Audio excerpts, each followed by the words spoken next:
好，歡迎大家又翻到嚟格價中毒啊！咁呢個 channel 就會不定時同大家更新世界各地可以買到寄嚟香港嘅電腦產品啊！好，咁今日就同大家分享下乜嘢呢？就係大家都睇到嘅呢個 SSD 啊！咁啊 SSD 都同 RAM 一樣啦，咁啊都升價升咗半年㗎啦，咁啊依家都應該喺高位就維持緊啦。依家就呢隻4TB啊！咁啊，好似都回落咗少少嘅價錢。咁啊，大家睇睇呢隻就係 WD 嘅 SM850 交叉咁啊，4TB 嘅 SSD。咁依家佢就賣緊呢個標緊呢個3000幾嘅港紙咧。咁其實寄埋嚟香港就啱啱撳過嚟睇啊，就要3600蚊。咁呢隻呢，香港就應該賣貴得都賣貴成幾多？成8、9嚿水咁睇一睇啦。咁啊，睇下先啊。Central 呢隻呢就賣緊4570嘅，咁飛馬就好似賣平啲，飛馬就好似賣4500定4400幾嘅啫。咁喺亞馬遜，即係呢個德國亞馬遜嚟㗎啦。德國亞馬遜買嘅話就3600啦，咁就都平成8、9嚿。咁如果即係想慳啲錢嘅話，都可以喺德國亞馬遜買嘅。咁啊，需要條 link 嘅話，一陣就睇翻我個附注就得㗎啦。咁啊，德國亞馬遜其實都唔止 SSD 抵買啊。咁琴日都講過啦，佢都有啲5080。咁其實都唔止5080、5070都我都睇到都有一紮都比香港都平1000蚊到嘅。咁依家啲顯示卡都開始升價啦。咁同埋又唔知幾時開始咧，德國亞馬遜佢嗰啲就即係耐唔耐都會將啲寄開，佢即係可以寄開香港嘅產品，突然間又唔寄。咁如果有需要嘅話，即係都有買趁手啦，即係趁佢未加價之前。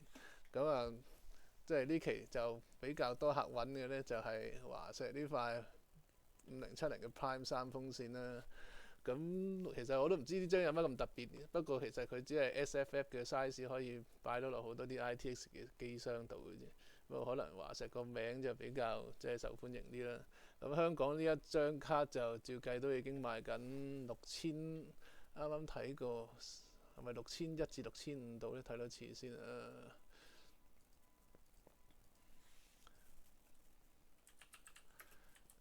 睇下先，睇下 send 製做緊幾錢先。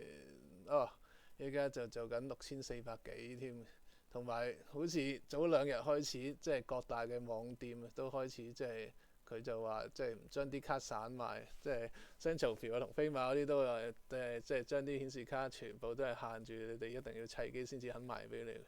咁如果有啲即係唔需要砌機，淨係想換 pass 嗰啲客呢，即係依家想買顯示卡都幾拗頭。咁啊，好呢張5070啦，就4000，即係寄到嚟香港就即係其實佢呢個價錢再加埋個運費，其實係唔準嘅，即係佢仲會再加啲個匯率嗰個轉換費。咁啊，total 撳過就應該4900鬆少少，咁咪寄到埋嚟香港噶啦。講呢張就其實香港受歡迎啦，咁都唔一定要買呢張嘅。其實有啲平啲嘅，如果你要白色嘅話，咁就可以諗下呢塊5070 Eagle OC 技嘉嘅。咁如果想即係散熱好啲嘅，咁就可以諗下即係另一張 Gaming OC 咧。咁如果想再平少少呢，咁就其實日本亞馬遜之前都即係向大家介紹過嘅。咁就仲有一張即係都抵玩啲嘅5070雙風扇啦。咁就其實佢就依家做緊，就寄到嚟香港嘅話呢，就4600幾嘅。咁其實佢都貴咗少少嘅，即係佢最平嘅時候就應該早一兩個禮拜佢嗰個即係咪 Prime Day 呢？咁啊攞晒 coupon 都係寄到嚟香港都係4300度嘅啫。依家佢已經開始收翻運費，咁啊貴咗成90蚊。不過收翻運費都好啦，4650。咁其實你都比香港就話飛馬就賣緊5699，咁都比香港平1000蚊啦。即係想慳錢嘅都係一個唔錯嘅選擇啊！好啦，咁啊今日嘅分享就到此為止啦。咁如果大家有需要，即係揾下啲平5070嗰啲，咁啊可以即係跟翻我附注嘅 link 啊，咁啊撳入去亞馬遜度去買。好多謝收睇，下次再會，拜拜。